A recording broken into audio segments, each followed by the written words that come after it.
Bueno, muchas gracias María Isabel, muchas gracias a todos los que nos acompañan en esta oportunidad. También las gracias a Marcio por su gentileza de apoyarnos en este seminario. Y vamos a iniciar rápidamente conversando acerca de las bases técnicas del muestreo y mapeo de variables de suelo y canopia. Espero que todos estén viendo bien la presentación y que me escuchen perfectamente. Bueno, esta presentación tiene bastantes reguetes técnicos, pero tratamos de hacerlo bastante didáctico, de manera que todos los presentes puedan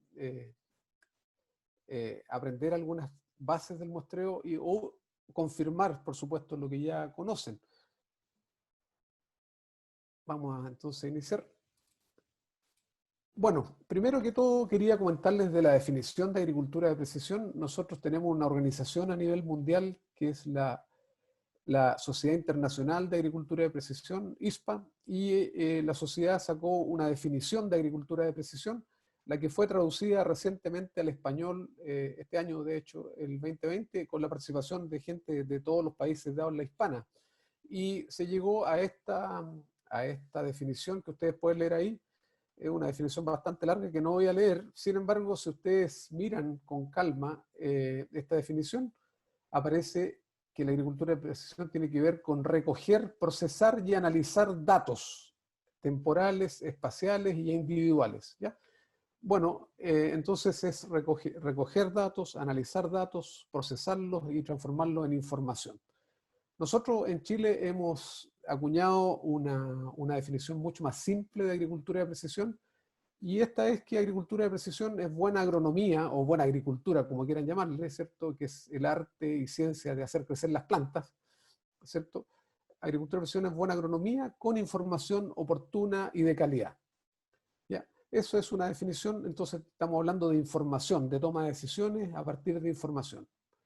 Bueno, y una cosa que hay que dejar muy claro, no es lo mismo datos que información. Datos existen muchos, todas las empresas, productores individuales, investigadores, disponen de muchos datos, ¿cierto?, que son recolectados mediante diferentes formas, pero no necesariamente datos significa información. Estos datos tienen que ser procesados a través de análisis apropiados para convertirlos en información que nos permita la toma de decisiones, valga la redundancia, informadas, ¿cierto? Entonces, tenemos primero un desafío de colectar datos apropiadamente, y de eso vamos a estar conversando, analizarlos con algoritmos apropiados para transformarlos finalmente en información que sea útil para la toma de decisiones.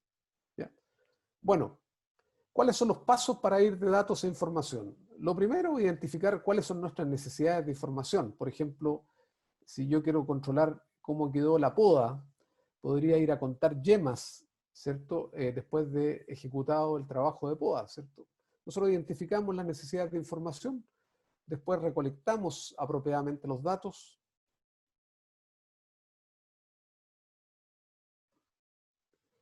Sí, hay un problema, me comentan por ahí, aparentemente no se ve bien la presentación, o todos la ven.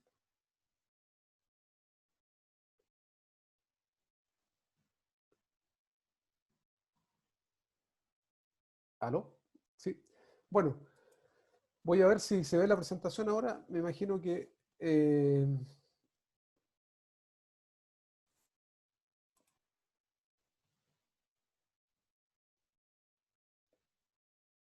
sí, bueno, los que no estén viendo la presentación, hay un tema nomás de que ustedes tienen que manejar su propio Zoom para ver, ¿cierto?, qué es lo que quieren ver, ¿cierto? Si priorizar la presentación o al expositor. Así que bueno, es un detalle, pero me imagino que se está viendo la presentación. ¿Ya? Ya. Perfecto.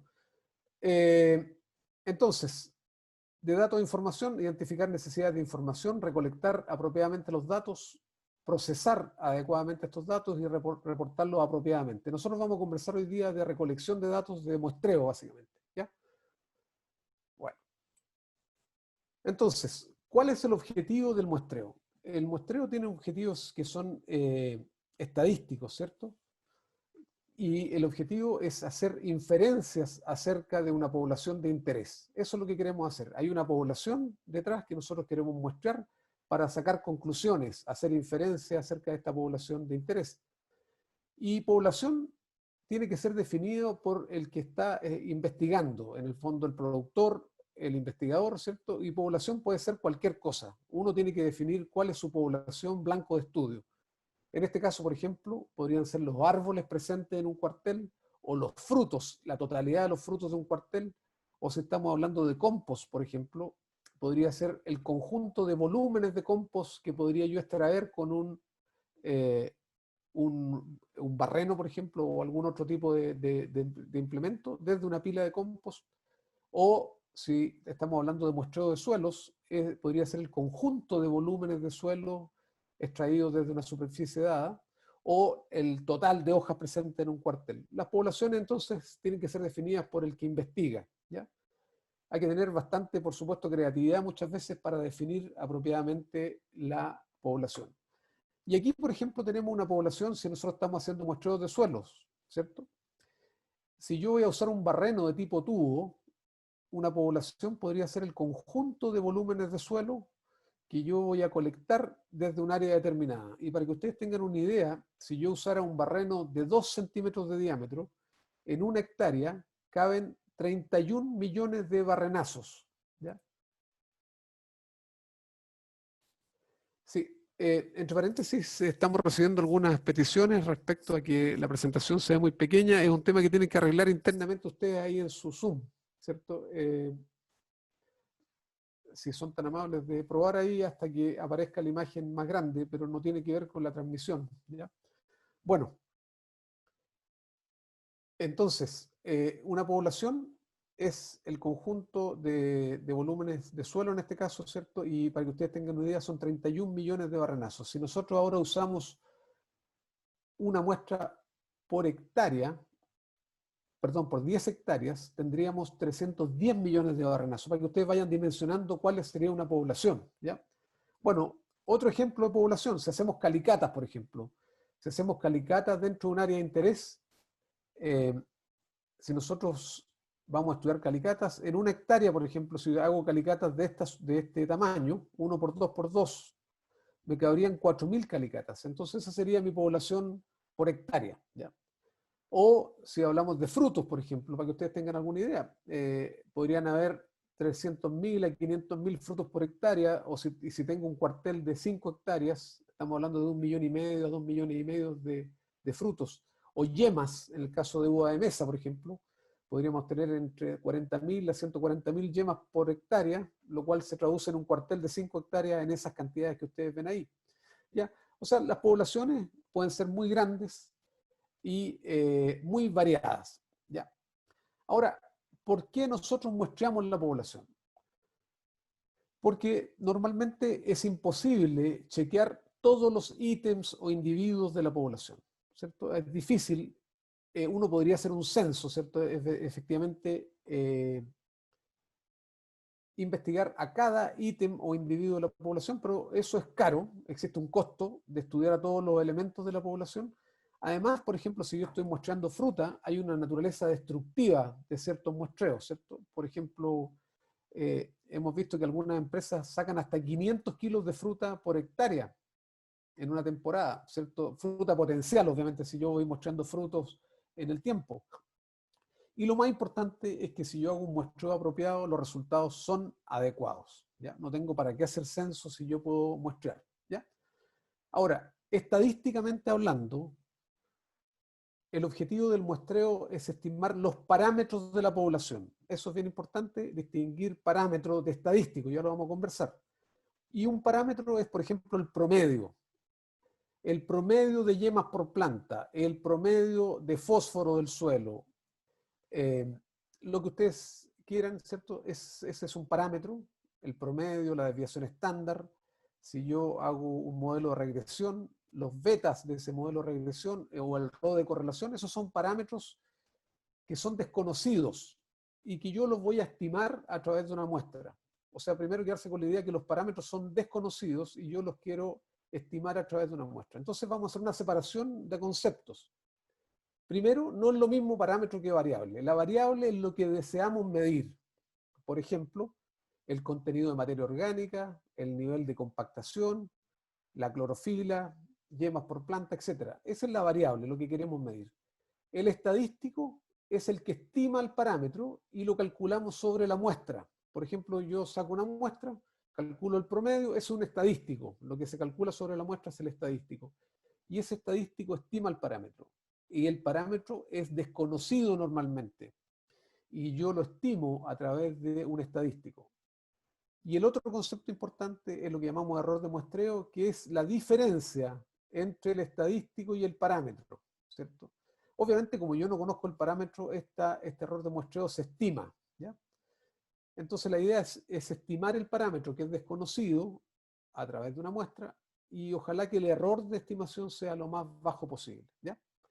Bueno, entonces, desde el punto de vista de notación, cuando ustedes vean, no es desde el punto de vista notacional, ¿cierto? Por ejemplo, el promedio en la población se expresa como mu y en la muestra es como X barra, ¿cierto? Cada parámetro tiene su correspondiente estadístico. Entonces, la idea es que uno no confunda parámetro con estadístico. El estadístico se calcula siempre sobre la muestra, ¿ya? Bueno, ahora, ¿qué tipos de muestreo existen? Existen básicamente dos grandes grupos de muestreo. El primero es lo que llamamos muestreo probabilístico o muestreo aleatorio también se llama, ¿cierto? Donde existe un sorteo involucrado. Hay un sorteo para elegir a los individuos de la población. En cambio, el segundo, el que llamamos no probabilístico o arbitrario, es un sorteo, o sea, perdón, es una elección de los individuos arbitrariamente, ¿cierto? Es, por ejemplo, si yo voy a un cuartel y voy a hacer análisis foliar y yo se me ocurre sacar una hoja en particular. Bueno, eso es arbitrario.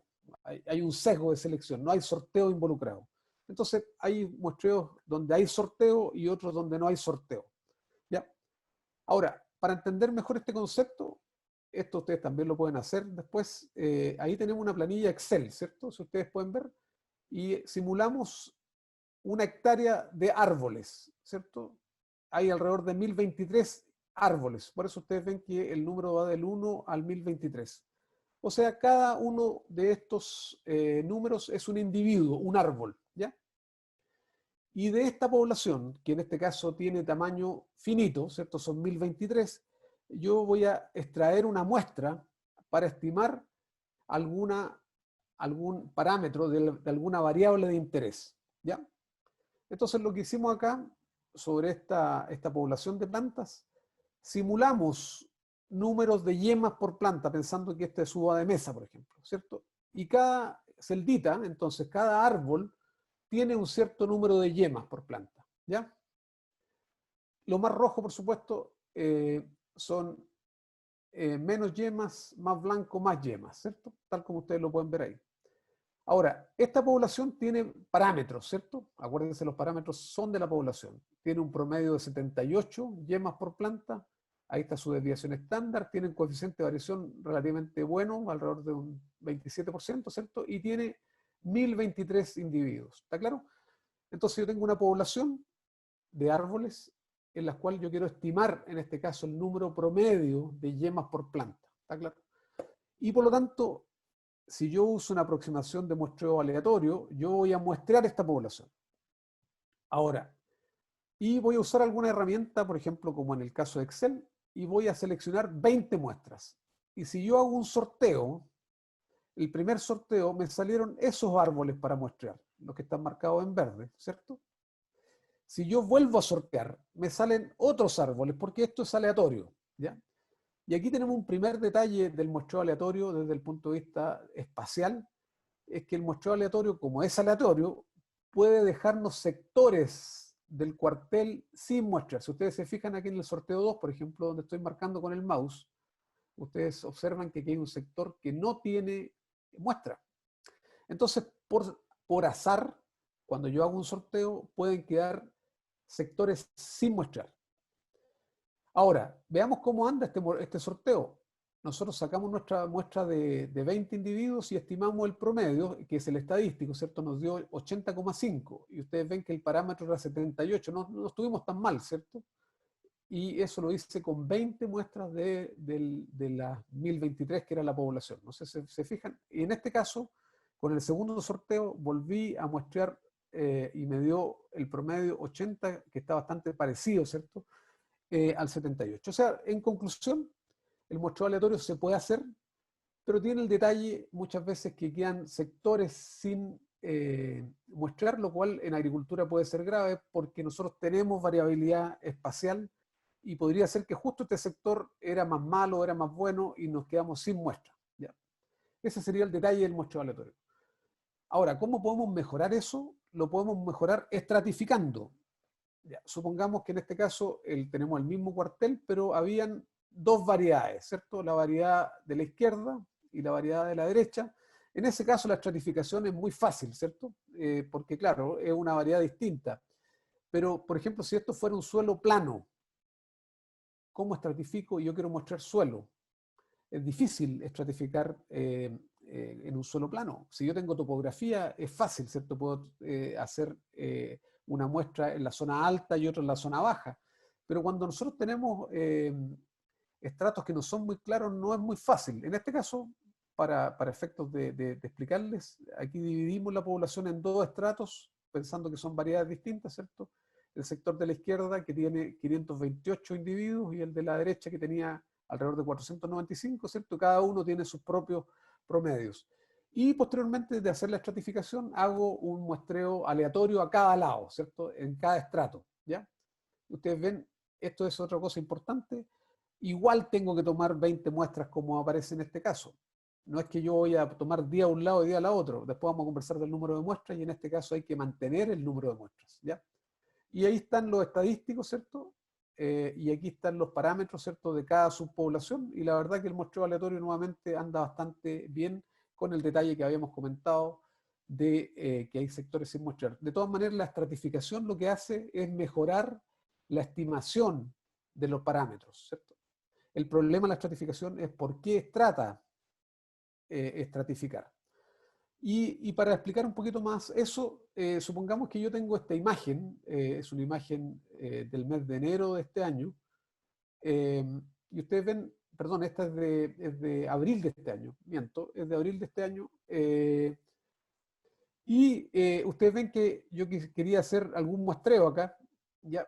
Entonces podría estratificar usando una imagen, depende de lo que haya a medir. Por ejemplo, si yo voy a medir una variable que está relacionada con el vigor, esta estratificación me sirve. Por ejemplo, si yo fuera a hacer análisis de tejido, efectivamente una estratificación por vigor me sirve. Pero si yo voy a hacer análisis de suelo, esta estratificación por vigor no me sirve porque resulta que la expresión del vigor no es solamente función de las propiedades químicas del suelo. Tiene que ver con la microbiología, con la física, con la química. Así que no es tan obvio. ¿Ya?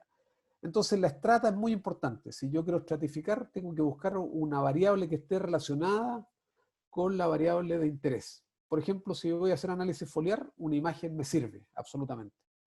Pero si voy a hacer análisis de suelo, no es tan directo la relación, ¿ya?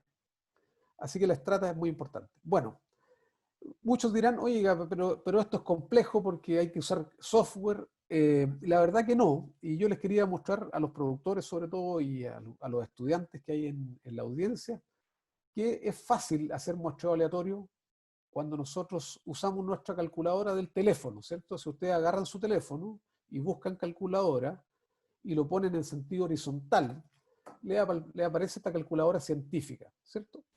Y aquí hay un botón que poca gente usa que se llama, dice RAND. Eso viene de random, de aleatorio, ¿ya? Y esta teclita es muy importante porque nos sirve para hacer sorteo. Entonces yo les voy a poner un ejemplo. Nosotros estamos sorteando permanentemente y en el campo esto es muy bien importante. Imagínense que yo tengo 10 árboles, ¿ya? Y de estos 10 quiero sortear 3, ¿ya? Lo podría hacer a la vía tradicional, ¿cierto? Podría hacer 10 papelitos del 1 al 10, meterlo en el sombrero o en el gorro, ¿cierto? Y sacar 3 papelitos. Esa es una posibilidad. Y la otra posibilidad es que yo a cada árbol, frente a cada árbol, ¿cierto? Por ejemplo, la planta 1 aprieto random y me sale un número aleatorio, ¿cierto? Para el segundo vuelvo a apretar, me sale otro número, el tercero vuelvo a apretar y van apareciendo estos números aleatorios, ¿ya? Y después lo único que tengo que hacer es ordenar de mayor de menor a mayor o de mayor a menor estos números aleatorios. En este caso yo lo hice de menor a mayor, y de menor a mayor selecciono la muestra 5, la planta, perdón, 5, la 1 y después la 2. Esos son los menores números y esas son las plantas que yo seleccioné. Lo que hice en la práctica fue un sorteo asignando números aleatorios, ¿cierto?, a cada individuo. Así que esto se puede hacer cuando ustedes tengan que mostrar dentro de un packing, por ejemplo. Esto es muy útil. Tienen varios bins y quieren mostrar, bueno, uno sortea. Eso es lo correcto. Porque cuando ustedes eligen uno, hay un sesgo de selección. Uno se le va a la vista, ¿cierto? A lo mejor a las manzanas más grandes o a las cerezas más bonitas. Entonces es mejor siempre muestrear. Bueno, yo les comentaba de los detalles que tiene el muestreo aleatorio. Entonces nosotros podemos mejorar esto e ir a un muestreo que llamamos sistemático, ¿cierto? Y sistemático significa que sistemáticamente yo pongo puntos de muestreo dentro del área a muestrear. Si ustedes ven, esta es una grilla perfecta donde sacamos 20 muestras, pero perfectamente distribuidas, ¿cierto? Y a partir de esta grilla perfecta nosotros podemos calcular nuestros estadísticos, que anda muy cerca, por supuesto, del parámetro, tal como lo habíamos visto anteriormente. Así que, en general, en agricultura, los muestreos sistemáticos tienden a ser mejores que los muestreos aleatorios, así que se aconseja, obviamente, usar grillas de alguna forma para hacer nuestros muestreos. Ahora, estas grillas, por supuesto, uno las puede hacer en el campo cada vez que va al campo y, por ejemplo, quiere muestrear, podría hacerlo eligiendo algunas hileras y dentro de las hileras cada cierto número de plantas. Por ejemplo, yo voy a muestrear cada 4 hileras y cada 3 plantas o cada 5 plantas, ¿cierto? Entonces voy a hacer una grilla. Sin embargo, existe software que nos permite hacer estas grillas y marcar puntos de muestreo, ¿cierto?, en el campo. Cada uno de estas es una planta, por ejemplo, ¿cierto? Y cada una de estas plantas yo voy a hacer mi muestreo, ya sea de suelo, foliar, de fruta, etc. Si ustedes quieren algo un poquito más de desorden, en vez de esta grilla perfecta, uno puede desordenar un poco los puntos, ¿cierto? Desplazándolos en el sentido de la X o de la Y, y ustedes ven en la misma grilla, pero un poquito más desordenada. Eso tiene ciertas ventajas también, pero este es un trabajo que se puede hacer a nivel de campo, marcar puntos de muestreo. Ya. Bueno, por ejemplo, para ver ejemplos reales, aquí el colega Hugo Poblete de la Rosa Sofruco me prestó, ¿cierto?, estas fotos donde muestran todos los puntos de muestreo que ellos tienen en el campo, en La Rosa, ¿cierto?, ahí en Peumo, y ustedes ven cada uno de los cuarteles tiene estos puntitos, y cada uno de estos puntitos es una planta que se va a muestrear cada vez que haya que muestrear, y por supuesto para obtener ya sea muestras compuestas, ¿cierto? O para, si las muestras se obtienen individualmente, para hacer mapas, ¿ya? Ahora, la pregunta es ¿cuántas muestras debería tomar? ¿Ya? Y en realidad el número de muestras depende directamente de la varianza de lo que yo quiera medir, ¿cierto? Si vemos esta fórmula, dice que el número de muestras es directamente proporcional a la varianza de lo que yo quiera medir. Por ejemplo, si hay una variable que es muy variable, valga la redundancia, ¿cierto? Tiene una alta variación, yo voy a necesitar más muestras, por ejemplo, que una que tenga baja variación. Pensemos en algo concreto, el pH. El pH tiene baja variación, por lo tanto, si yo quiero estimar pH, posiblemente necesite menos muestras que si yo quisiera estimar nitrógeno disponible, por ejemplo, ¿ya? Así que, primero, el número de muestras es directamente proporcional a la variación que tiene la variable de interés e inversamente proporcional a la exactitud. Mientras menos error quiera tener yo, por supuesto, mayor número de muestras necesito. Si arreglamos esta fórmula, este T es un T de tabla, esto se saca desde una tabla, ¿cierto? Pero las cosas que nosotros manejamos son estas dos, la varianza y el error. ¿Ya? Y si ustedes se fijan, si yo despejo el error de estimación está inversamente relacionado al número de muestras.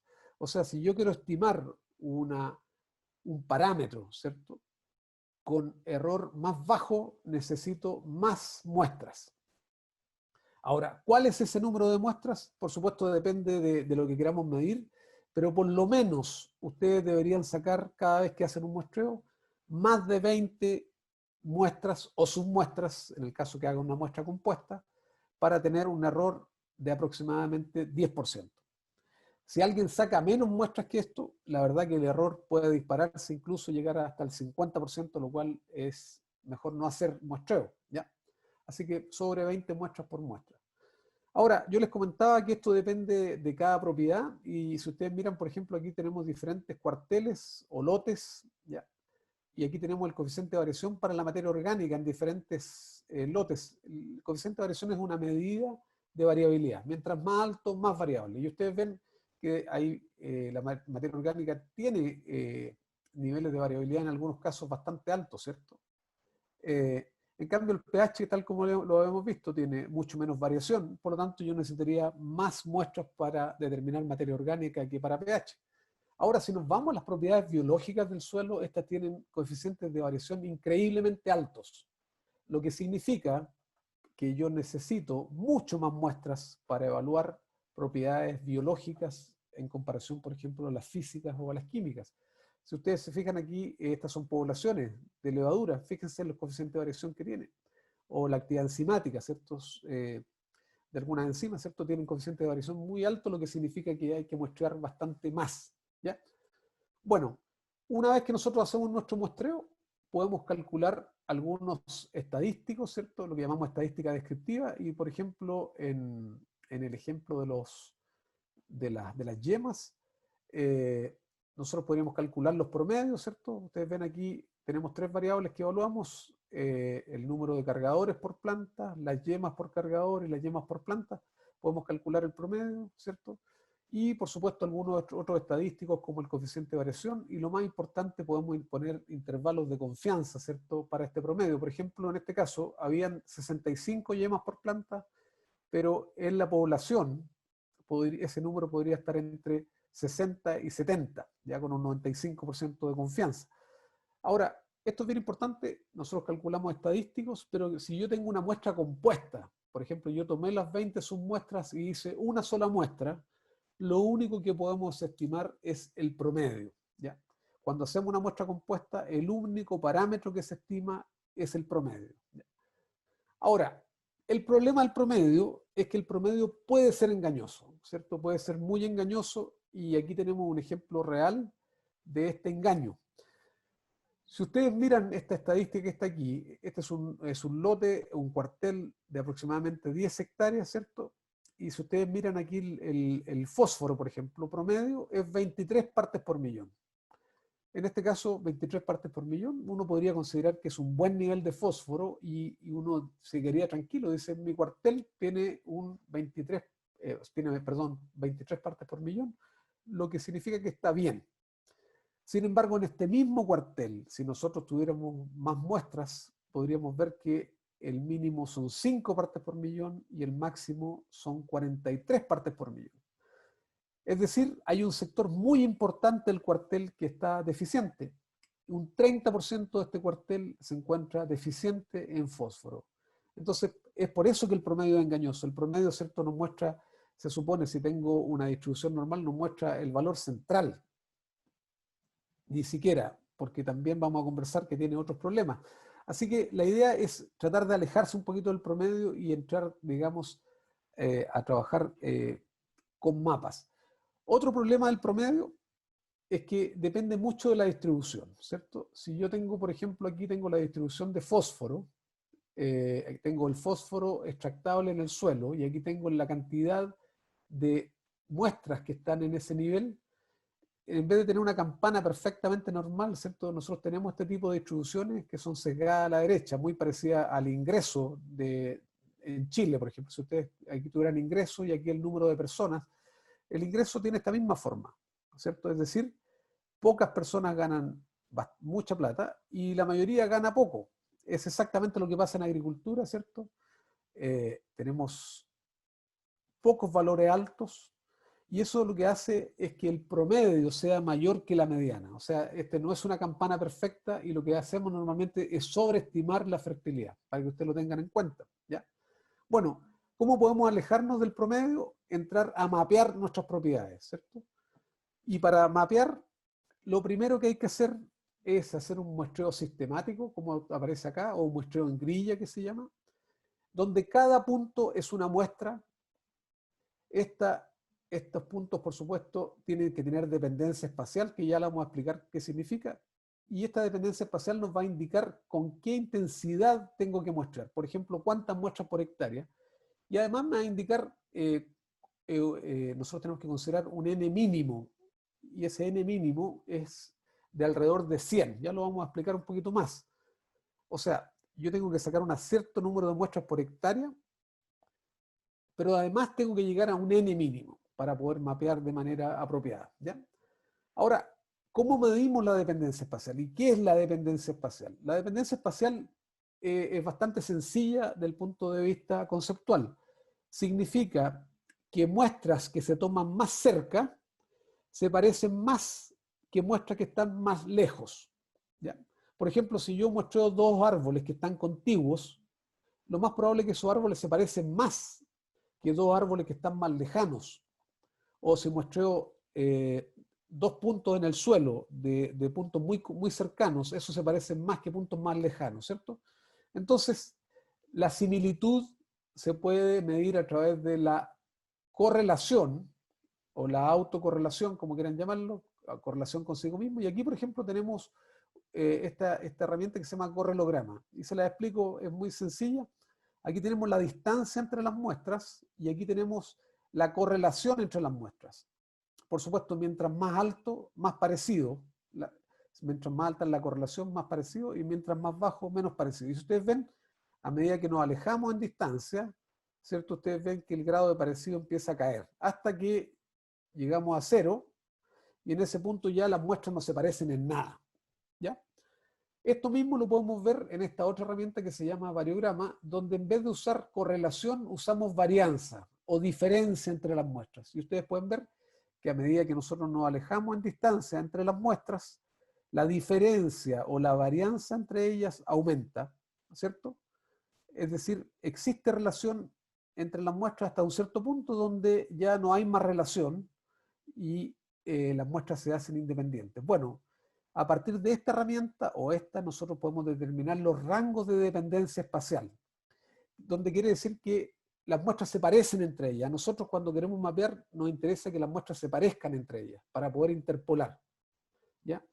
Y si ustedes se fijan, en este caso de esta propiedad, el rango de dependencia espacial es alrededor de 80 metros tal vez, pero normalmente para tener dependencia espacial se trabaja a distancias a la mitad del rango. Es decir, si la propiedad perdía su dependencia espacial a los 80 metros, yo debería mapear cada 40 metros.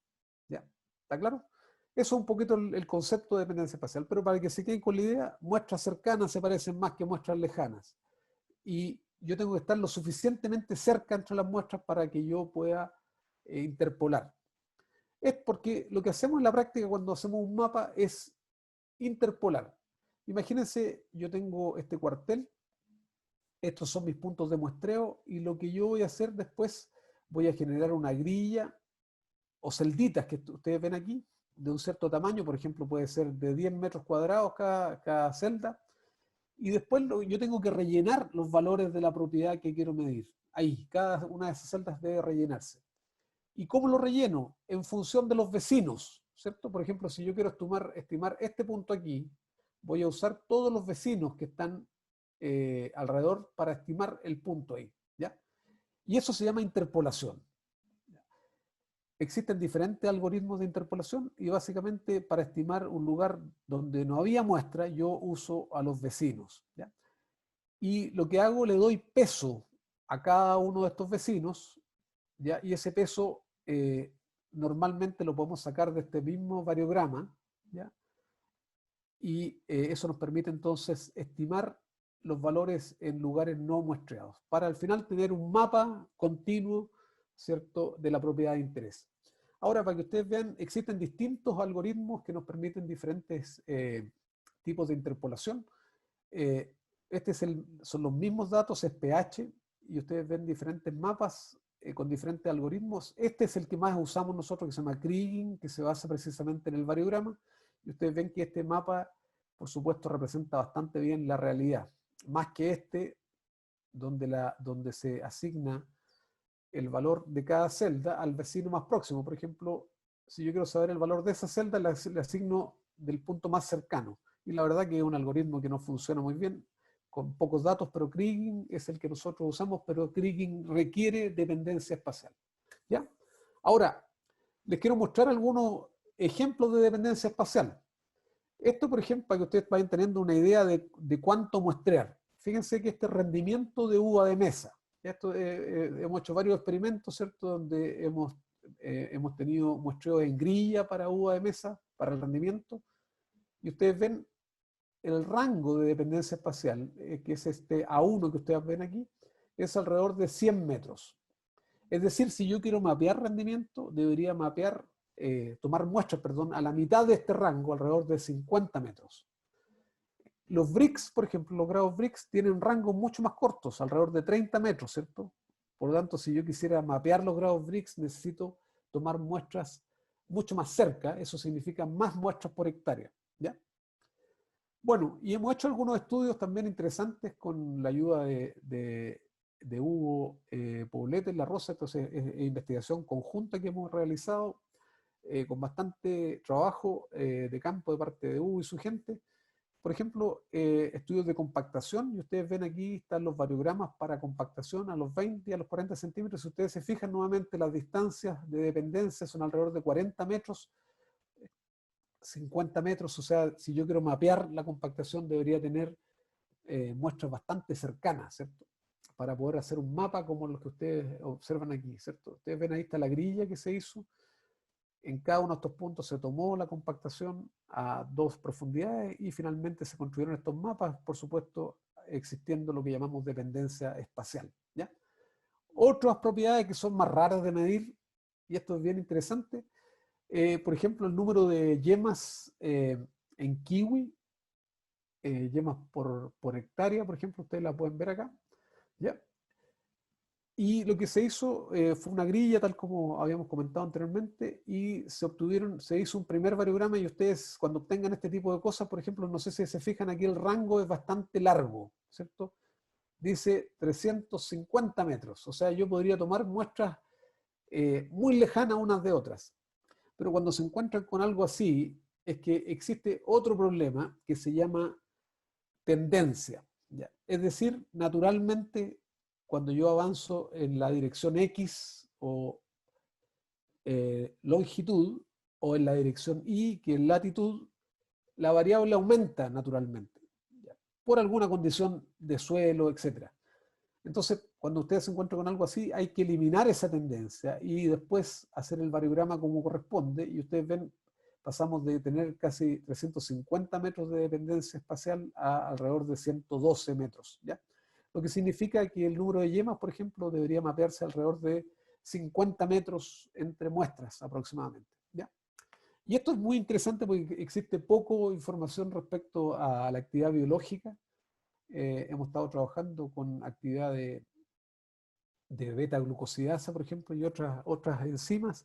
Es un trabajo bastante costoso porque imagínense la cantidad de muestras que se han tomado en estos lugares, pero lo que se ha determinado, ¿cierto?, que en general, tal como habíamos comentado inicialmente, las dependencias espaciales de las propiedades biológicas son bastante cortas, es decir, necesitamos muchas muestras por hectárea para mapear este tipo de propiedades de suelo.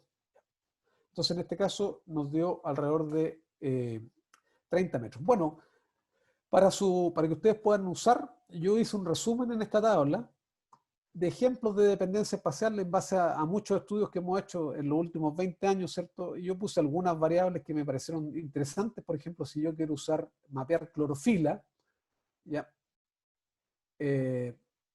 Con un clorofilómetro, que Marcio va a mostrar más adelante, el rango de dependencia espacial es 40 metros. Es decir, si yo quiero mapear con seguridad, debería ir a la mitad del rango, ¿ya?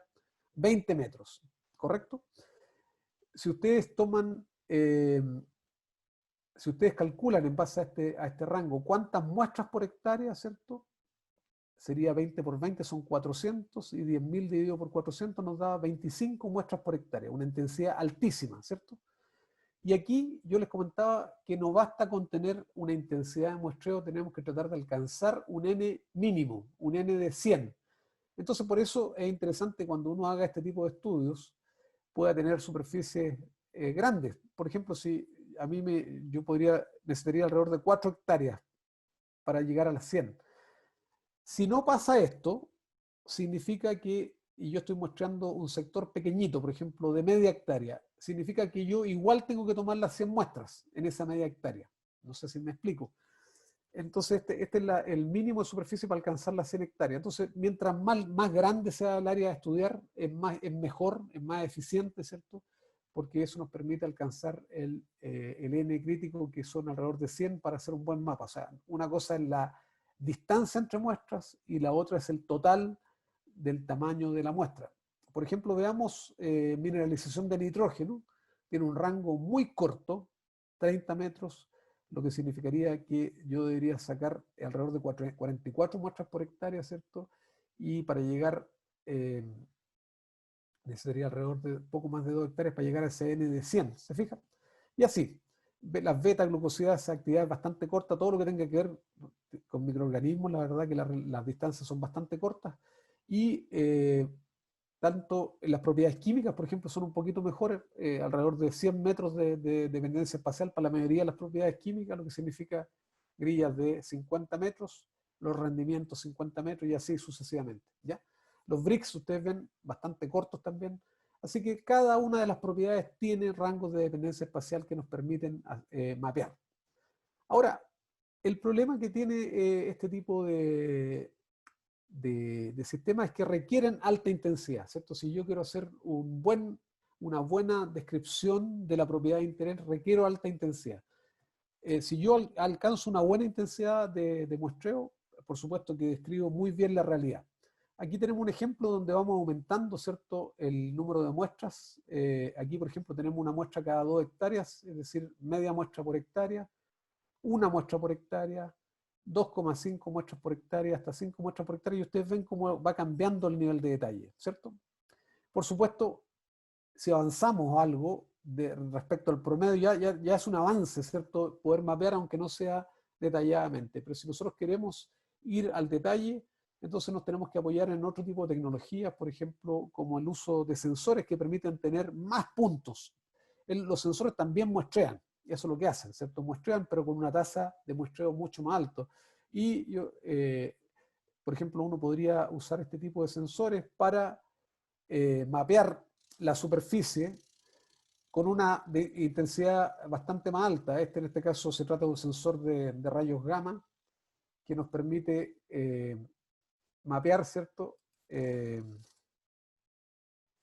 Las propiedades del suelo con una mayor intensidad. Lo que estamos haciendo técnicamente aquí es muestreando el suelo, ¿cierto? Hay una muestra cada cierta cantidad de segundos, ¿cierto? Y con esto alcanzamos alrededor de 700, 800 puntos por hectárea, ¿cierto? Por supuesto, lo que nos permite llegar a un mucho mayor nivel de detalle. Pero básicamente lo que se está haciendo aquí es muestreo también, pero un muestreo de alta intensidad. Con este instrumento, por ejemplo, obtenemos radiación gamma y a partir de esa radiación podemos obtener todas nuestras propiedades físicas y químicas del suelo de manera detallada. Un comentario respecto a la localización de sensores, ¿cierto? Tanto de humedad como de lisímetros o sensores de temperatura. La ubicación de estos sensores es muy importante. Pero primero, estos sensores efectivamente no están haciendo un muestreo real, ¿cierto? Porque una muestra, es muy difícil con una muestra representar la población, ¿ya?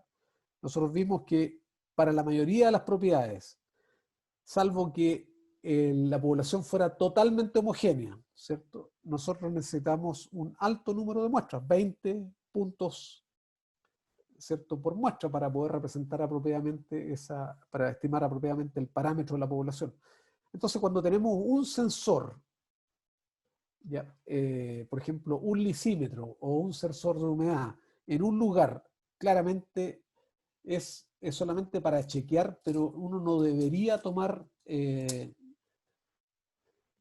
decisiones respecto a este sensor, porque además podría pasar que está mal ubicado, ¿cierto? Entonces, una de las cosas donde nosotros podríamos mejorar un poco es a través del mapeo del suelo, de las propiedades físicas o químicas, dependiendo de lo que estamos midiendo, ¿cierto? Tal vez la parte física, en este caso es un mapa de propiedades físicas, nosotros determinar, ¿cierto?, zonas que son más o menos homogéneas y en cada una de estas zonas poner un sensor para que de alguna manera no estime lo que está pasando ahí. Pero no se olviden, lo más probable es que este sensor no hay que considerarlo como que está estimando un parámetro, porque la verdad que con una muestra es muy difícil estimar el promedio, ¿ya?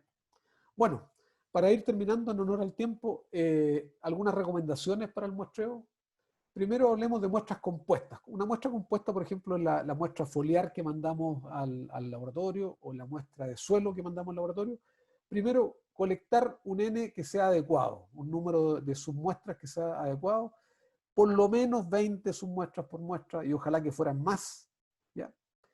Utilizar un muestreo en grilla, eso significa marcar plantas, y en el caso de productores de cultivos extensivos, nosotros podemos usar lo que llamamos estacas virtuales, ¿cierto? Básicamente estacas que están, las tenemos virtuales, marcadas en Google Earth o en algún otro sistema, a los cuales tratamos de volver cada vez que muestreamos, ¿cierto? Y una cosa que es bien importante, hay que recordar que cuando hacemos un muestreo compuesto, solamente podemos estimar el promedio, ¿ya? Porque estimamos un buen promedio, pero no tenemos ninguna medida de variabilidad. Para tener variabilidad o una medida de variabilidad, yo tengo que tomar muestras separadas, ¿ya? Segundo, para muestras individuales, es decir, cuando yo hago conteos o mediciones con instrumentos, por ejemplo, como el penetrómetro o como el clorofilómetro, o cuando hago conteos de yema, en fin, para fines de mapeo, por supuesto que hay que usar grilla, una intensidad adecuada, que tenga dependencia espacial, podrían usar esa tablita que yo les mostré, ¿cierto? La cual, por supuesto, que lo podemos compartir, para muestrear con una intensidad adecuada, pero lo más importante es que el N total tiene que ser aproximadamente 100, ¿ya? Es decir, si yo voy a estudiar media hectárea, tendría que tomar 100 muestras, ¿ya? Pero obviamente si yo estudio una superficie mayor, hay un compromiso entre la intensidad y el número de muestras, ¿cierto? Y es mucho más eficiente. Ahora, si ustedes no conocen la intensidad de muestreo, lo que se recomienda es realizar un muestreo de alta intensidad, ¿cierto? Tomar muchas muestras. Eso se hace un piloto en la práctica, ¿cierto? Por ejemplo, si yo quiero determinar cuál es la dependencia espacial para compactación, ¿ya? Tomo a lo mejor 10 muestras por hectárea, ¿cierto? Una alta intensidad. En una superficie dada, hago mi estudio de dependencia espacial, construyo mis variogramas, determino el rango de dependencia espacial y posteriormente empiezo a mapear en función de ese rango, ¿ya? Y un último comentario, para aquellos que hacen ensayos de campo, cada vez que tomen una muestra en el campo, por favor pónganle coordenadas, ¿cierto? Hoy día tenemos la posibilidad de tener coordenadas geográficas en el teléfono, todos los teléfonos traen GPS, marcar ese punto, ¿cierto?, de muestreo es muy importante porque incluso para el análisis posterior de los datos, la posición geográfica puede ser muy importante. Bueno, eso es lo que tenía para presentarle hoy. Muchas gracias por su tiempo y al final del seminario tomaremos las preguntas respectivas. Muchas gracias.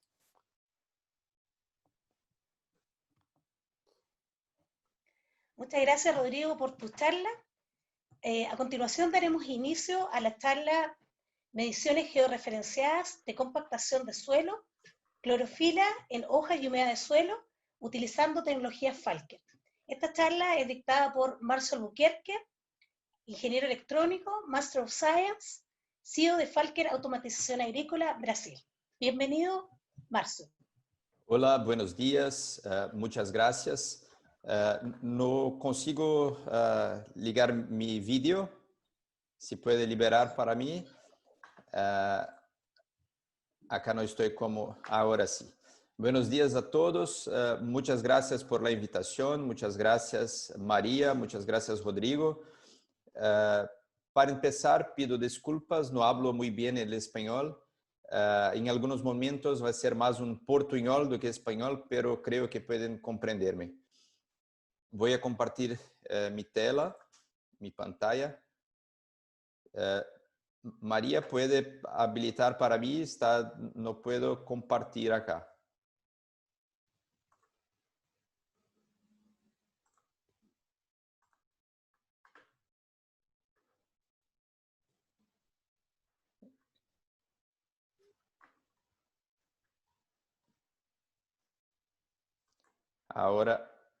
Ahora sí. Entonces, Falker es una compañía brasileña, estamos ubicados en el sur de Brasil. En Chile trabajamos con NeoAG, que puede ayudarlos. Vamos a hablar un poco de tecnologías para la toma de decisiones. Para empezar, me gustaría hacerlos pensar un poco lo que pensaria se tu abogado sigue usando a máquina de escrever, ou se seu arquitecto hace dibujos a la mano com esquadra, ou mesmo se seu contador hace registros a mano. É bueno que os profissionais tenham capacidade de fazer, por exemplo, os dibujos, os cálculos, pero hoje, se contratamos um arquitecto para o projeto de nossa casa, provavelmente queremos ver a projeção 3D, como se estivéssemos dentro de la casa. Não só as ferramentas, pero também a percepção que temos de los profissionais, dependendo de las ferramentas que utilizam. La tecnologia ha permeado las diferentes áreas del conocimiento y los pregunto,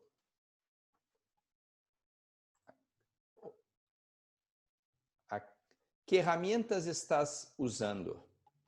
No solo para los resultados, pero también por la percepción que sus clientes tendrán de su trabajo. Los consultores agronómicos tienen que compartir su conocimiento. Entonces, no solo la calidad de la información, con todos los cuidados que Rodrigo ha muy bien explicado, pero también la percepción del cliente para este trabajo. La tecnología permite al agrónomo trabajar con datos. Es muy importante trabajar no solo con percepciones, con la experiencia, con visitas al campo, pero también tener números, tener datos para la toma de decisiones. Entonces, cuando tenemos dados numéricos, es posible representar toda la variabilidad espacial y temporal de los diferentes cultivos. Una cuestión muy importante es saber que por más informaciones que tengamos en una capa de datos, ninguna capa explicará toda la variabilidad. Tenemos las cuestiones químicas, tenemos las cuestiones físicas, tenemos cuestiones de plantas. Rodrigo ha mostrado muchas diferentes capas de informaciones posibles. Entonces, esto es importante que cuando alguno va a ver un mapa, un mapeo, no va a ter todas as explicações da variabilidade do cultivo. Então, creemos que é importante ter uma pia com diferentes capas de dados para melhor compreender o que se passa em el campo.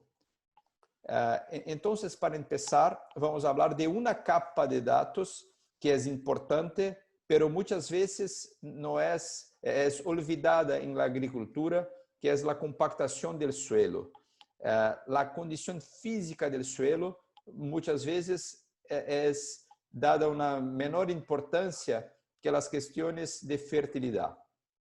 Pero ter o suelo com uma boa estrutura que permita bom desenvolvimento de raízes e também, e talvez mais importante, bom almacenamento de água é fundamental para os que querem as máximas produtividades. Então, formar bom perfil de suelo é algo de largo plazo, pero que deve ser sempre hecho e acompanhado com diagnóstico em que ponto está a condição física do suelo. La compactación tiene una característica que muchas veces no es visible a los ojos. Estás debajo de la tierra y por esto tener herramientas para el diagnóstico de compactación es muy importante. La compactación normalmente es causada por el tráfico de maquinaria e implementos pesados y también con actividades con solo muy húmedos. Pisoteo continuo también es un riesgo para el suelo compactarse. Vamos ver un poco las diferencias entre un solo compactado y un solo no compactado. Cuando tenemos un solo compactado, tendremos baja productividad, una infiltración de agua reducida, una menor capacidad de aeración del suelo, la resistencia física a la penetración de las raíces y también por la menor aeración y la dificultad por penetración, más susceptible a enfermedades de la raíz. Con todo esto tenemos al fin una menor capacidad de supervivencia de plántulas cuando están en estadios iniciales. Un solo compactado no es una buena condición para el desarrollo de máximas productividades o de buena producción. Al otro lado, un solo no compactado, tenemos una infiltración del agua sin obstáculos. El agua puede llegar a las capas más profundas del suelo. El desarrollo de las raíces es completo y también tenemos un cultivo saludable y de máxima productividad. Y tenemos, esto es muy importante, cuando el suelo puede almacenar agua, tenemos una mayor resistencia, incluso en casos de estrés hídrico. La cantidad de tiempo que el cultivo puede resistir a períodos sin lluvia es mayor cuando tenemos un suelo con buena estructura. También cuando hay riego es muy importante tener esta buena estructura, sino muchas veces estamos poniendo agua sobre una capa compactada que no llega a las camadas más profundas.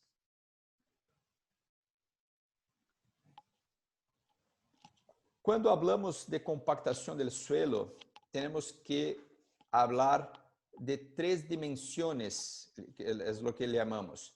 La compactación muchas veces diferente de otras variables. Hay una tercera condición que es la profundidad.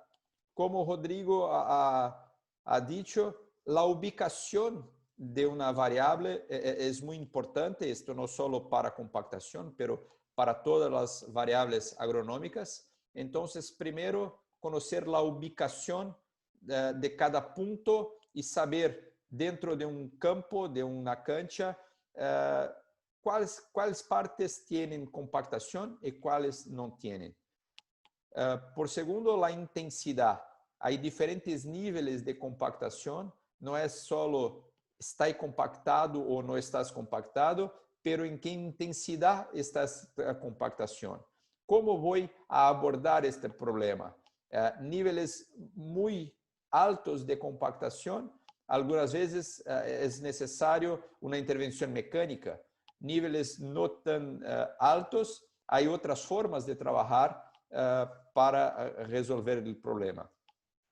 Y por fin, esto es un poco particular de la compactación, es conocer la profundidad de la capa compactada. Para las plantas, para las decisiones, es muy diferente si tenemos una capa compactada, por ejemplo, a 20 centímetros o a 35 centímetros. Las decisiones serán diferentes, lo que va a causar a la cultura también es diferente. Entonces, para conocer bien la compactación, tenemos que conocer ubicación, intensidad y profundidad de la capa compactada. Si conocemos estos 3, es posible hacer mapeo. Aquí tenemos algunos mapas como ejemplo. que tenemos condiciones diferentes para las diferentes capas del suelo. Tenemos una capa superficial que no tiene problema de compactación, pero las capas más profundas tenemos compactaciones que serán problema para el desarrollo de las plantas. Esto es algo, como Rodrigo ha mostrado también en el ejemplo, cuando vemos mapas de compactación, tendremos mapas para diferentes capas y no solo un mapa único, como normalmente vemos para muchas otras variables. Para medir compactación hay diferentes formas. Por ejemplo, Rodrigo, cuando hablábamos del muestreo, ha mencionado las calicatas. Podemos hacer calicata para ver la condición física del suelo, pero hacer una grilla de calicatas es algo impensable, muy difícil, que no va a ser posible para hacer una grilla. Outras formas de análisis no deformado para enviar al laboratório também é possível, pero há custos e trabalhos muito largos para chegar a las intensidades de muestreos que Rodrigo nos ha mostrado. La forma que tiene los mejores resultados aliado a la posibilidad de hacer muchas muestras como necesario para un mapeo son los que llamamos penetrómetros o medición de resistencia a penetración. Este tipo de equipo hay estándares, normas internacionales para que sea posible comparar los resultados hechos con equipos Falker o de alguna otra marca, y todos nuestros equipos siguen este estándar internacional. Tenemos 3 tipos de equipos diferentes. Lo primero son los equipos de operación manual y medición totalmente electrónica, el Penetrolog, que el operador hace la inserción del equipo, de la vajilla en el suelo. Y después tenemos 2 versiones automatizadas.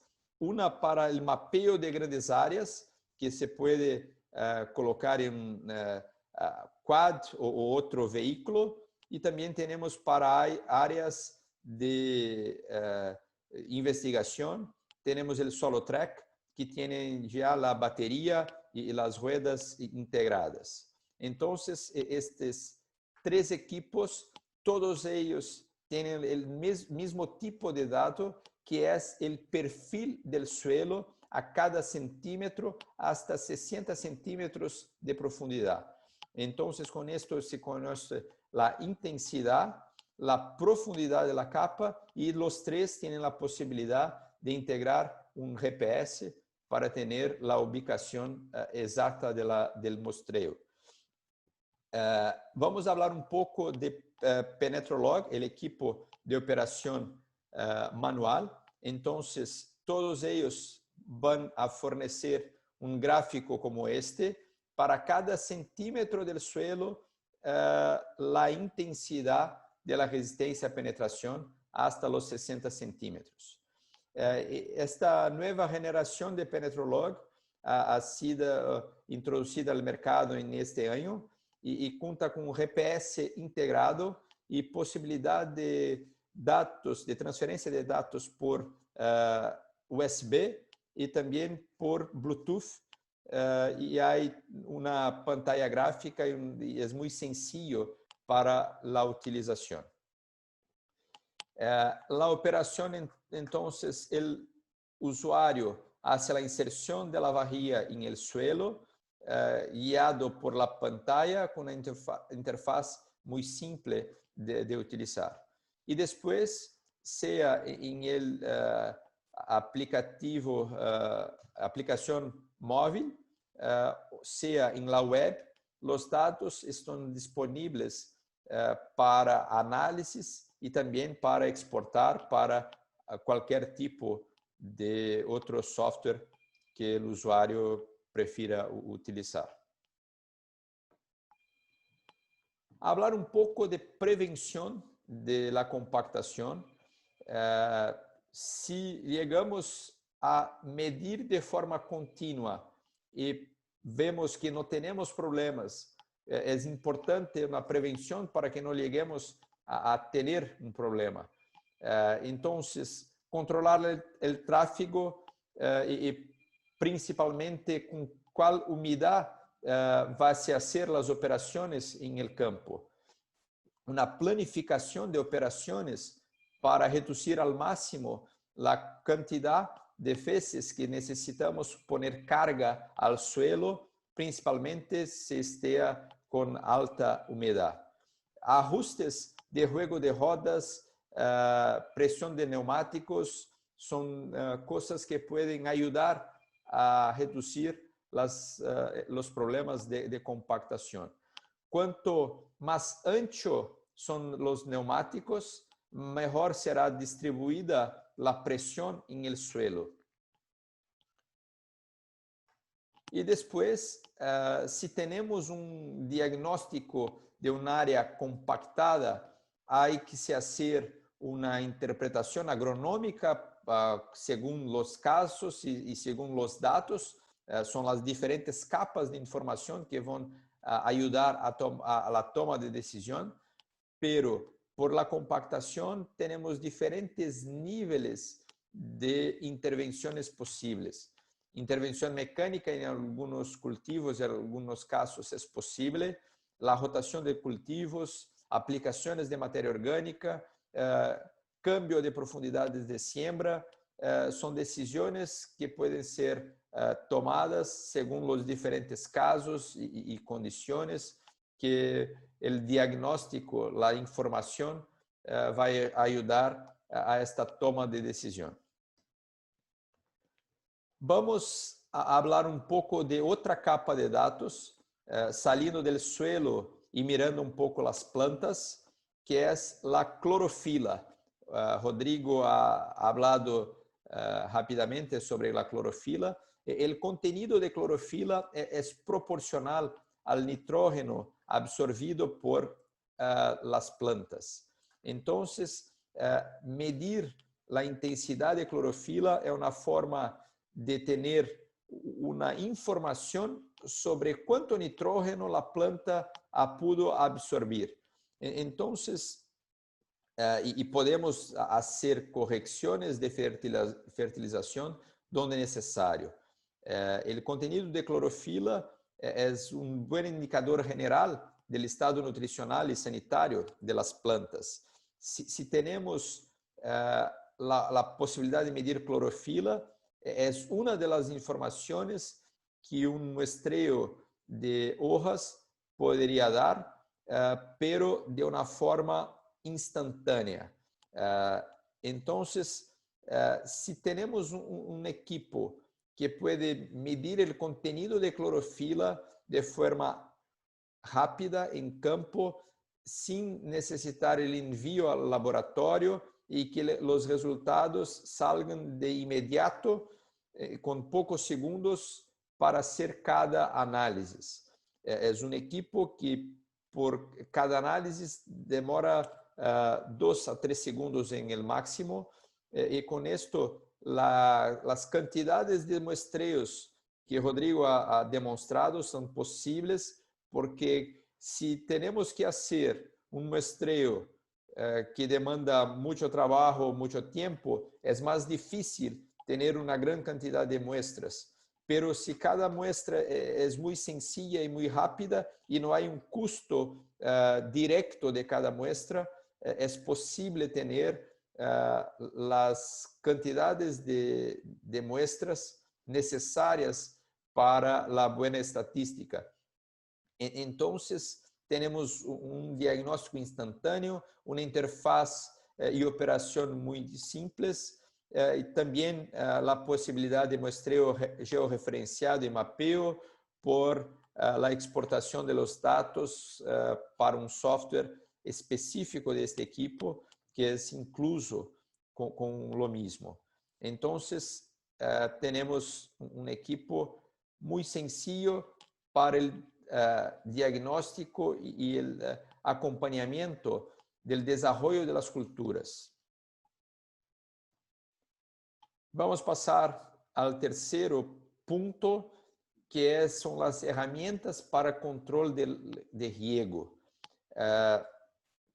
Si no hacemos nada y hacemos un riego sin información, sin datos, muchas veces vamos a desperdiciar agua. Entonces, tenemos problemas si ponemos más agua que el ideal, no solo por el desperdicio, pero también por daños que puede causar las plantas, y menos agua que el necesario puede provocar pérdidas de productividad. Entonces, tener herramientas para un buen control es necesario para tener agua en la medida adecuada, ni más ni menos.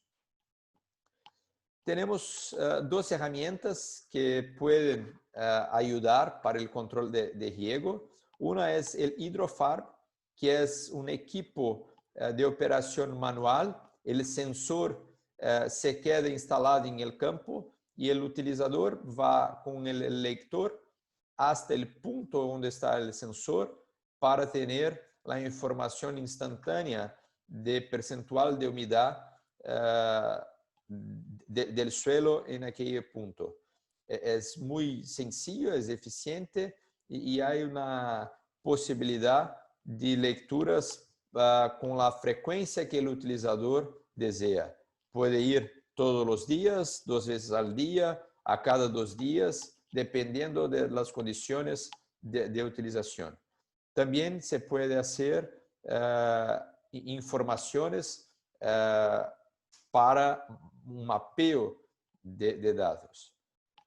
Y después tenemos otra herramienta muy interesante para el control de riego, que es la transmisión inalámbrica de datos. Entonces, son los mismos sensores de Hydrofarm, pero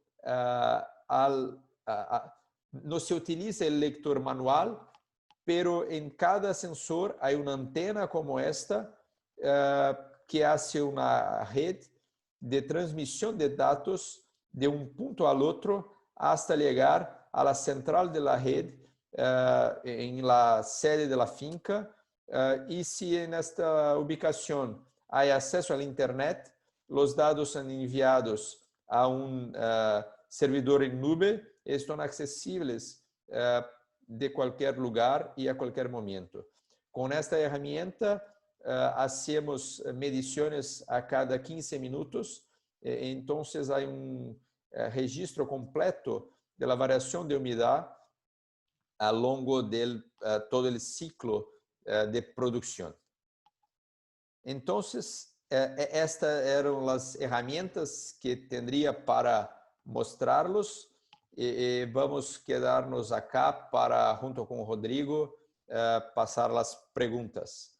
Acá tenemos nuestro sitio web, tenemos también otras herramientas, y en Chile todos los datos que necesitan para los equipos Falker, NeoAre es nuestro distribuidor oficial y exclusivo.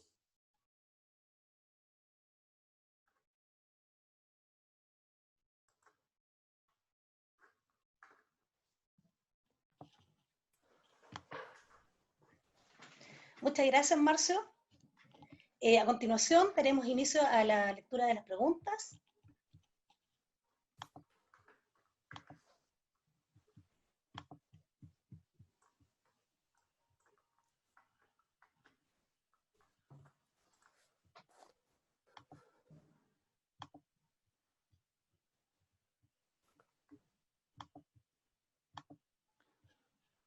Sí, hay algunas preguntas sobre Chloroflog. Si puedo empezar, no sé si hay algo que quieren empezar o cómo hacemos, María. El comando está con ustedes. Vamos a ver, vamos a irlas leyendo y en base a eso ustedes las van contestando, ¿les parece? Perfecto. Ok. Dice Ignacio Zúñiga pregunta, ¿cómo puedo determinar la dependencia espacial de manera práctica?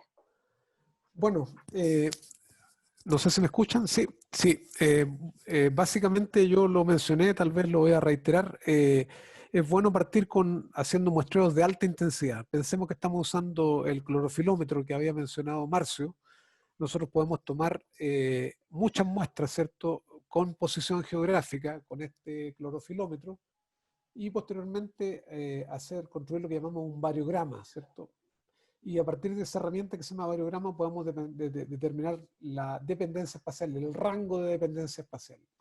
Una vez determinado, para mapear con seguridad, nosotros normalmente usamos la mitad de ese rango. Es decir, si nos dio, por ejemplo, 50 metros, nosotros deberíamos después mapear a 25 metros entre muestras.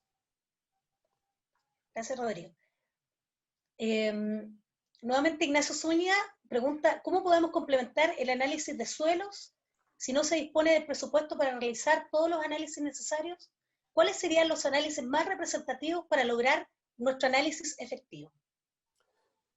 Lo que pasa es que hay varias formas de aproximar el tema. Una forma es hacer primero un mapeo de propiedades físicas, ¿cierto? Si yo puedo hacer un mapeo de propiedades físicas de suelo y posteriormente a partir de esas propiedades físicas hacer zonas homogéneas y después dentro de cada zona homogénea podría tomar eventualmente muestras compuestas, pero de alta intensidad, por supuesto 20 submuestras por muestra para la parte química. Es una buena forma de partir. Y la otra forma es directamente yéndose al uso de sensores que nos permite una alta intensidad de muestreo a costos bastante más bajos que hacer un mapeo directamente convencional con barré, ¿no es cierto?, y mandando cada muestra al laboratorio. Así que podemos usar sensores como el que mostré al final para hacer también estos mapeos. Gracias, Rodrigo. A continuación viene una pregunta para Marcio. Dice, ¿podrían explicar más sobre el medidor de clorofila, toma de datos de posicionamiento de la muestra de clorofila? Esta pregunta fue hecha por Edwin Alexander Soto. Perfecto. Hay también una pregunta similar sobre comparación de Clorofilog con equipos de otros fornecedores. Voy no te vemos. Si puede quedarme, permitir compartir el vídeo.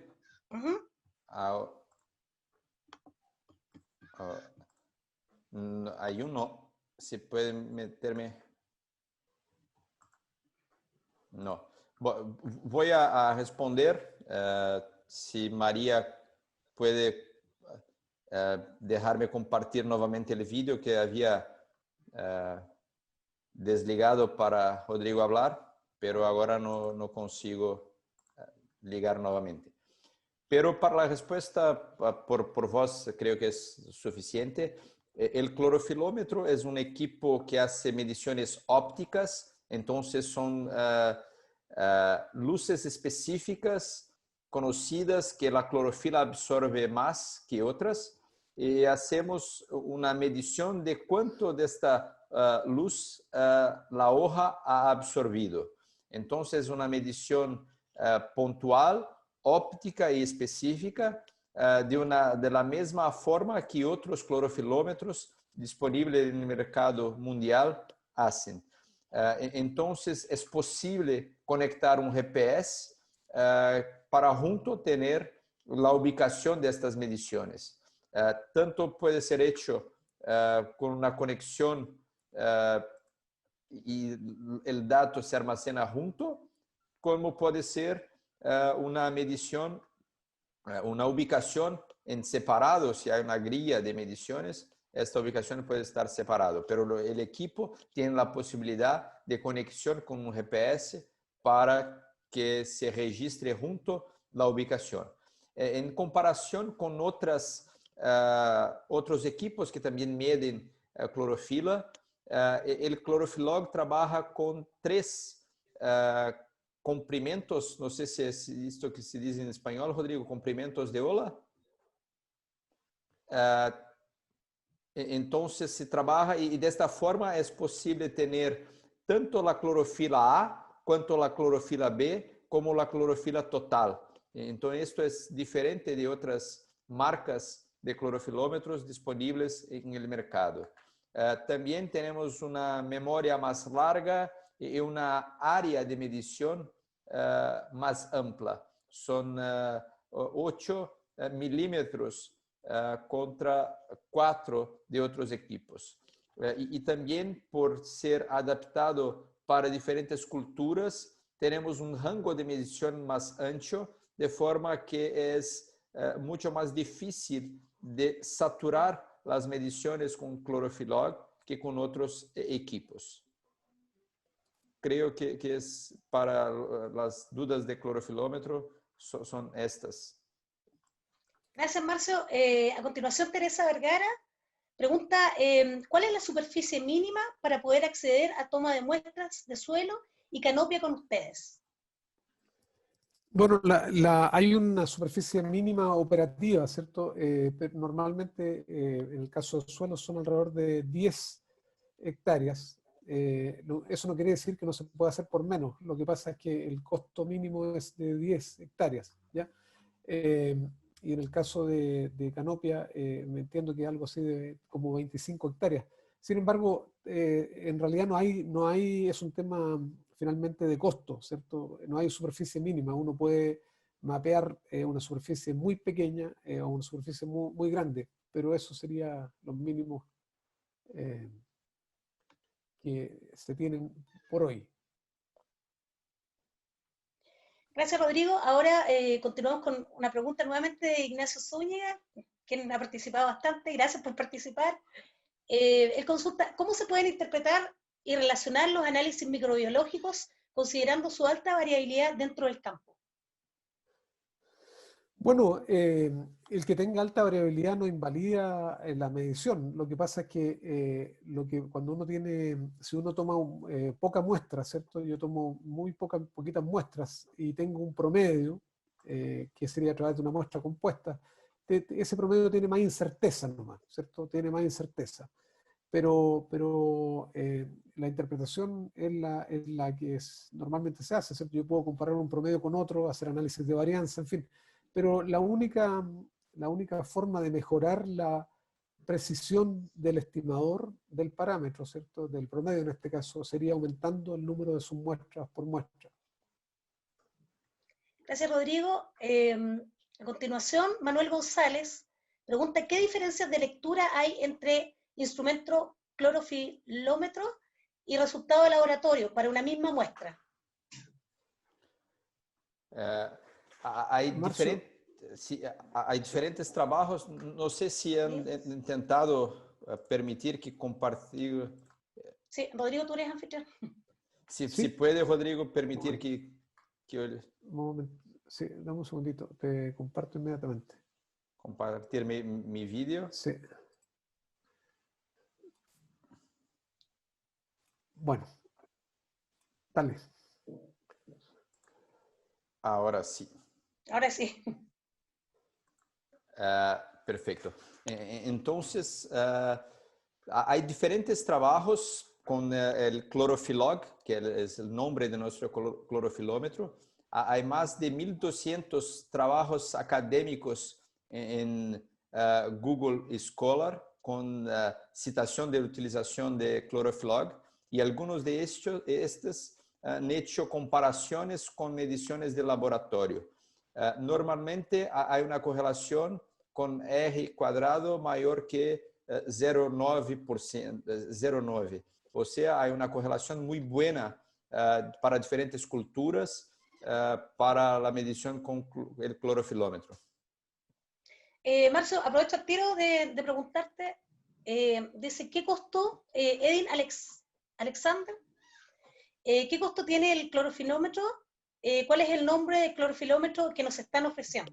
Perfecto. El nombre es Clorofilog. Sobre el precio, para Chile, el mejor es que ustedes en NeoArre pueden dar ya una condición de costos, porque hay todos los costos de importación y costos para transacción internacional. Si alguien quiere información de otro país, puede entrar en contacto directamente con Falker, que podemos ayudar. Gracias, Marcio. Ignacio Zúñiga consulta, ¿cuál es la relación de la producción de ureasa producida microbiológicamente con la clorofila del cultivo? Bueno, lo que pasa es que la ureasa, ¿cierto?, es la enzima encargada de transformar la urea en amonio, básicamente, ¿cierto? Y por lo tanto, si hubiera una mayor actividad de ureasa, supongamos que no hay pérdida en el sistema, ¿cierto? A mayor actividad de ureasa, posiblemente tendríamos más amonio y deberíamos tener más nitrógeno en el sistema. Así que debería ser positiva, pero esos son temas que hay que evaluar, obviamente. Y además, ese amonio posteriormente va a ser nitrificado, por lo tanto habría que medir también, además de la actividad, ¿cierto?, las cantidades de amonio y nitrato en el suelo y relacionarlos después con clorofila. Gracias, Rodrigo. Juan López pregunta, ¿qué valores de compactación se consideran limitantes para los cultivos tipo aguacate y caña de azúcar? Perfecto. Bueno, Aguacate de palta. ¿tú para tienes, Chile. quieres contestar, Marcio? Yo, si no, yo contesto, tú dime. Puede empezar, después Sí, sí, yo puedo sí. complementar. Bueno, básicamente se considera que sobre 2 megapascales, ¿cierto?, de presión, ya las raíces no pueden penetrar, ¿cierto? Pero cuando ya tenemos 1 megapascal de presión, ya se considera limitante. En el caso del aguacate, el palto, posiblemente 1 megapascal ya sea muy limitante. Sí.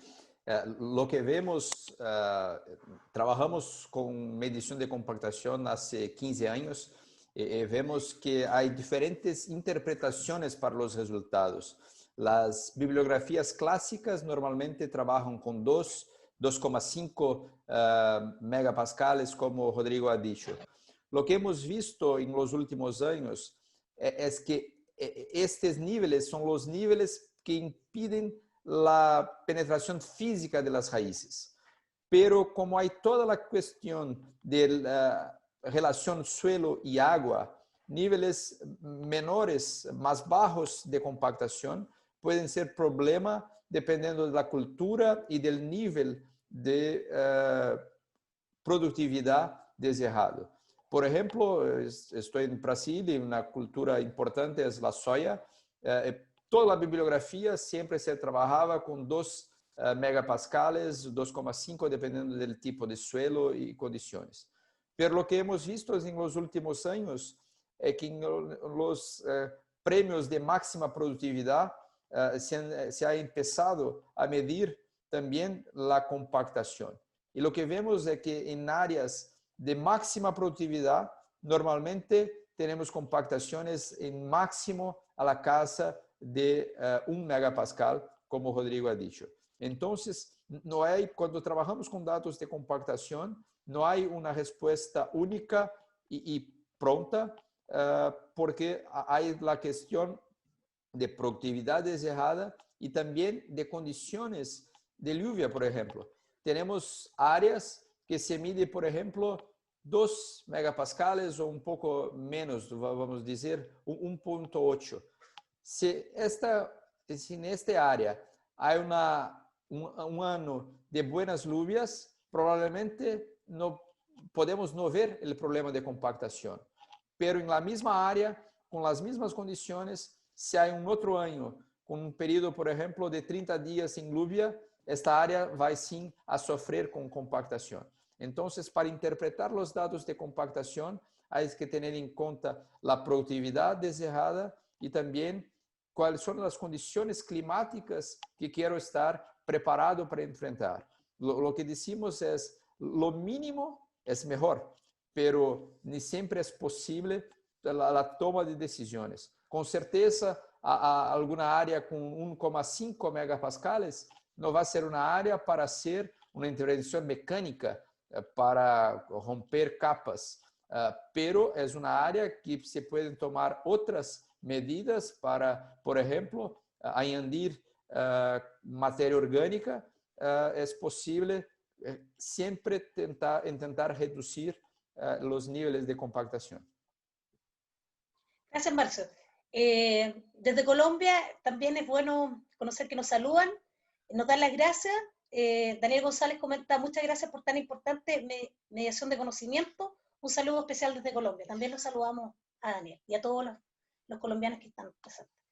De Juan López en Colombia, consulta, ¿están disponibles los equipos y dónde podemos cotizarlos?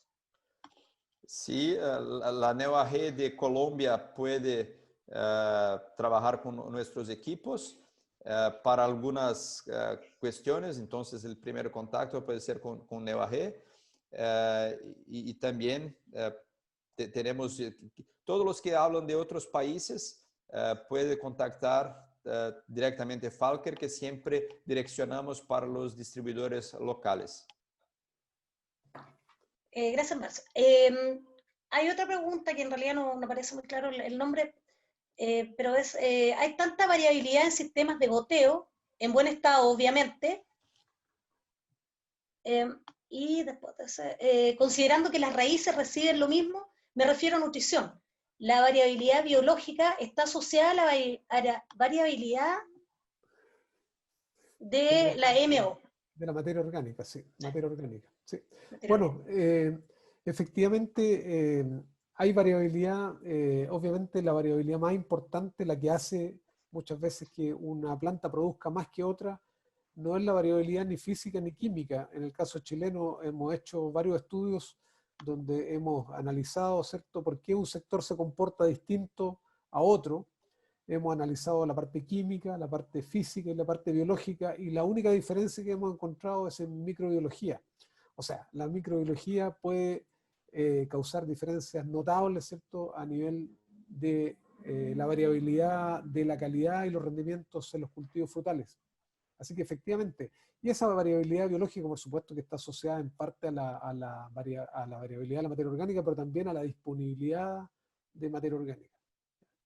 Y aquí aprovecho a asociarlo. Marcio mencionó que hay varias prácticas que se pueden usar para la compactación, y una de las prácticas importantes es la adición permanente de materia orgánica, ¿cierto?, para mantener el suelo lo más descompactado posible.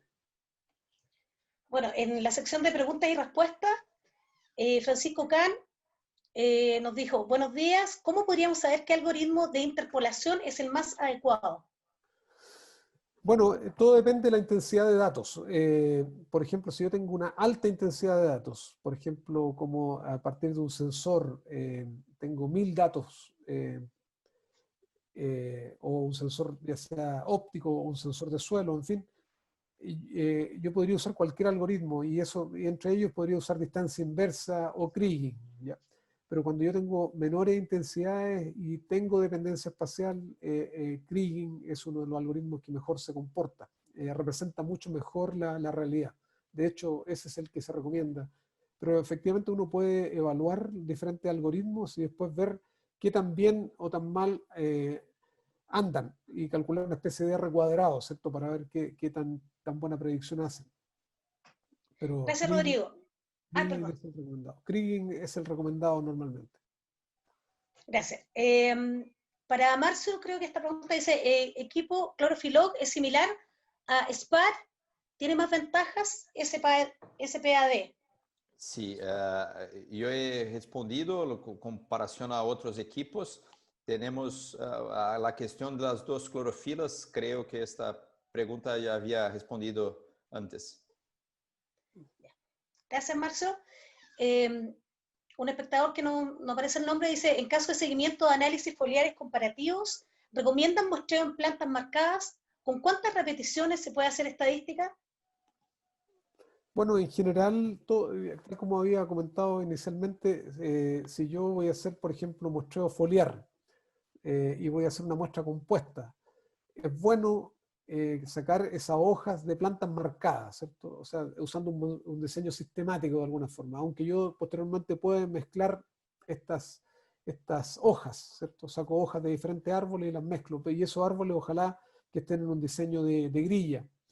Eso es mejor en general que los muestreos aleatorios, por lo que les comentaba. La aleatoriedad es buena, pero nos puede dejar sectores sin muestrear. ¿Ya? Dicho eso, ¿cuántas muestras yo necesitaría para tener algo de mediciones de varianza? Al mínimo 3 muestras. O sea, si ustedes quieren saber algo de la varianza de una propiedad dentro de un sector, deberían tomar 3 muestras compuestas por lo menos. Gracias, Rodrigo. Carlos Efraín Puerto consulta, ¿han hecho estudios para mapeo de enfermedades específicas? Es decir, ¿han podido reconocer una huella espectral específica para enfermedades en campo? Bueno, ese es un tema en pleno desarrollo. Marcio nos puede dar un poquito seguramente de información de Brasil con la soya, pero en general, por ejemplo, si uno usa sensores multiespectrales, normalmente cuando una planta está enferma, antes que presente síntomas, ya la reflectancia en el infrarrojo empieza a bajar. Por lo tanto, yo efectivamente a través de la reflectancia en el infrarrojo podría de alguna manera pensar que esa planta podría tener algún problema, pero claramente cada enfermedad hay que calibrarla independientemente. ¿Ya? Ahora, estos sistemas, por ejemplo, como el que mencionó Marcio, del clorofilómetro, eh, nos ayuda a hacer dos cosas. Nos ayuda a hacer, nosotros podemos salir con el clorofilómetro, ¿cierto? Hacemos scouting del cultivo, empezamos a recorrer el cultivo y vamos marcando lugares donde está la enfermedad, por ejemplo, y además tomamos la medición de clorofila. Entonces vamos generando una base de datos que nos permite después, en base, por ejemplo, a cosas como la clorofila, determinar si la planta podría tener alguna enfermedad o no, por ejemplo. Sí. Gracias, Rodrigo. No conozco ningún trabajo que esté listo para decir que esta forma de trabajo u otra puede identificar una enfermedad específica. Sé que en cítricos en Brasil se han hecho algunos trabajos, pero por lo que conozco, solo a nivel de investigación. No hay trabajos listos para utilización comercial de este tipo de tecnología. Gracias, Marcio. Juan López consulta en qué condiciones de humedad se puede, de suelo, en qué condiciones de humedad de suelo se debe determinar la condición de compactación. Perfecto. La lectura de compactación, lo recomendado es hacer a la capacidad de campo o lo más próximo posible de la capacidad de campo. No es posible hacer una medición de compactación al medio de un periodo sin lluvias porque no se tienen un buen resultado. Todos los valores que hemos hablado son para humedad de campo, capacidad de campo. Gracias. Claudio consulta, ¿la medición de Brix es un parámetro útil en frutales o se comporta mejor en hortalizas? ¿Cuántas muestras o mediciones habría que hacer para que fuera un parámetro útil? Bueno, todo depende si queremos mapear o estimar el promedio, ¿cierto? Si queremos estimar el promedio, tal vez con 20 mediciones está muy bien, pero si yo quiero hacer un mapa, tal como comentamos, deberíamos tomar una alta intensidad porque los rangos de dependencia espacial de los BRICS es bastante corto. ¿Ya? Eso significa que yo debería tomar una alta intensidad de muestreo. Rodrigo, consulta Andrea Blanco, parece que es el apellido. Dice para el doctor Rodrigo, si en un muestreo sistemático con grilla yo llego al sitio y una zona en donde planeaba tomar algunas muestras se encuentra encharcada, por ejemplo, ¿se puede omitir la toma de esa o esas muestras de la zona escarchada? Bueno, Perdón, efectivamente, encharcada. ¿cierto? Depende de lo que quiera medir. Si estamos midiendo, por ejemplo, propiedades químicas del suelo, uno es factible tomar la muestra con barro, ¿cierto? Bastante encharcada, porque en el laboratorio nosotros la vamos a secar posteriormente, ¿cierto? Se seca y se procesa. Pero obviamente si fuera alguna otra medición que esté afectada por el contenido humedad, uno lo que puede hacer es moverse de la grilla, salirse un poquito de la grilla original, ¿cierto? Y marcar el punto nuevo, ¿cierto? Eso pasa mucho cuando de repente el punto cae sobre lugares, caminos, ciertos lugares que no son representativos realmente. Pero si esa zona encharcada es representativa del lote, habría que tomar la muestra si es que es para algún tipo de análisis o podríamos movernos unos metros y marcar el nuevo punto. Gracias, Rodrigo. Cristian Hot nos manda a felicitar, dice muchas gracias, muy buenas presentaciones. Ignacio Zúñiga consulta si pudiese profundizar el concepto de análisis de rayos gamma para la obtención de datos, por favor. Sí, bueno, en el caso de radiación gamma es una tecnología de sensoramiento de suelo, se llama sensoramiento proximal, ¿cierto?, de suelo.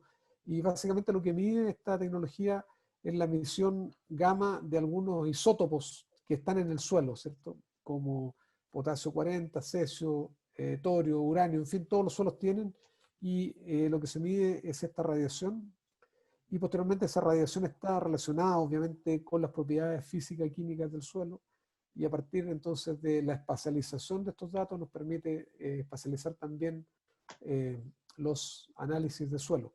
Se toman muestras de calibración, es un modelo básicamente, ¿cierto?, que se basa en la radiación gamma. Si tienen más preguntas, después les puedo mandar algún articulito para que lean un poco más de esta tecnología. Gracias, Rodrigo. Teresa Vergara consulta, ¿cuál es la superficie mínima para poder acceder a toma de muestreo y canopia con ustedes? Ya está contestada, María Isabel. Sí, esa ya la contestamos. Sí. Perfecto. Esas serían las preguntas, entonces. Bueno, le agradecemos a todos quienes participaron hoy día, tanto de nuestro país como del extranjero. Agradecemos también a las personas que nos saludaron y nos felicitaron. Y los esperamos para una próxima ocasión. Muchas gracias a todos. Muchas gracias a todos. Gracias, Marcio. Gracias a todos los participantes. Gracias, Rodrigo y María. Hasta luego. Muy bien. Hasta luego. Gracias. Chao. Chao. Chao.